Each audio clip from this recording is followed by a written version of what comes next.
મોરબી સબ જેલમાંથી એક કેદી ઇન્સ્ટાગ્રામ ઉપર લાઈવ થયો હોવાનો મેસેજ સાથે એક વિડીયો હાલ સોશિયલ મીડિયા પર વાયરલ થયો, જેના પગલે જેલ તંત્ર દ્વારા આ ગંભીર ઘટના અંગે તપાસ શરૂ કરવામાં આવી.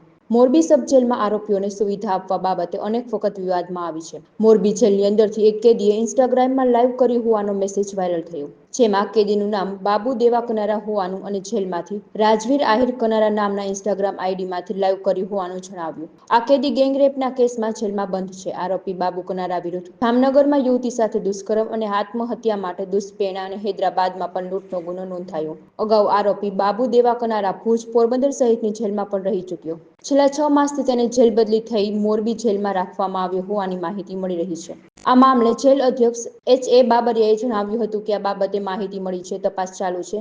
જેલને તાત્કાલિક તપાસ કરવાનું કહેવામાં આવ્યું છે. સાંજ સુધીમાં જવાબી કાર્યવાહી કરવામાં આવશે. વધુમાં તેઓએ જણાવ્યું હતું કે બાબુ દેવા કનારા નામનો એક કેદી મોરબી જેલમાં છે. ઉલ્લેખનીય છે કે મોરબી સબ જેલ થોડા દિવસ પહેલા પણ વિવાદમાં આવી ચૂકી છે. ફરી બીજી વાર ગંભીર ગુનાના આરોપી દ્વારા લાઈવ કરતા હોય તેવો વિડીયો વાયરલ થતા ચર્ચાએ જોર પકડ્યું.